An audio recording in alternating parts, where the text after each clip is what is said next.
La paix du Seigneur Jésus, chers frères. J'ai un beau message de Dieu pour vous aujourd'hui. Ce mot se trouve dans le livre de Job, chapitre 4. Réfléchissez bien. Tu as instruit et fortifié de nombreuses personnes. Ces paroles donnaient de la force à ceux qui trébuchaient. Tu as fortifié les genoux branlants. Mais maintenant, face à l'adversité, il est découragé. Lorsqu'il est touché, il est prostré. Ce mot, mes frères, concerne le moment le plus difficile de la vie de Job. Il a entendu ces mots de son ami. Job était toujours celui qui encourageait les gens. Mais à ce moment-là, il avait besoin d'aide lui-même. Alors je vous apporte ce message. Qui a toujours cherché à faire le bien et à parler de Dieu aux gens?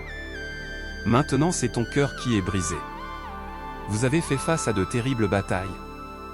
Traverse le désert. Le test a frappé à ta porte. Sachez que cela arrive à tous ceux qui décident de suivre le Seigneur. Le voyage est dur et douloureux. Il y aura des moments où tout semble flou. Il peut sembler que Dieu se tait. Qu'il n'est pas présent, ne fait rien. Et regardez simplement notre souffrance. En ces jours, tout semblera froid et dénué de sens. Même les choses qui nous ont rendus forts. Cela semblera sans valeur, non résolu. On regarde d'un côté, on regarde de l'autre. Et nous n'avons trouvé aucune issue. Les louanges, les prières et même les paroles de Dieu. Je ne peux pas me débarrasser du découragement. Nous ressentons un sentiment d'impuissance. Nous, qui aidons si souvent les gens avec nos paroles et nos attitudes. Maintenant, nous sentons que ces mêmes mots ne sont pas capables de nous encourager. Ce sont des moments où la vallée de l'ombre de la mort semble sans fin. Et nous craignons de ne jamais quitter ce désert. Nous essayons de trouver un sens, une direction. Et nous ne trouvons rien qui apaise notre cœur. Les verts pâturages, qui autrefois nous apportaient paix et joie. Maintenant, ils semblent loin. Même la verge et le bâton du berger semblent absents. Mais ce que tu ne comprends pas, c'est que malgré tout ça, tu continues à marcher. Il y a encore de l'espoir et de la confiance en vous. Même dans les pires moments, dans les tempêtes et les coups de vent. Vous êtes debout parce que les souvenirs de ce que Dieu a déjà fait dans votre vie. Ils ne peuvent jamais être effacés par qui que ce soit. Ce que Dieu a écrit, personne ne peut l'effacer. Et face aux ténèbres et au vide. La présence de Dieu dont tu as fait l'expérience. Il est profondément enraciné dans votre cœur et ne sera jamais supprimé.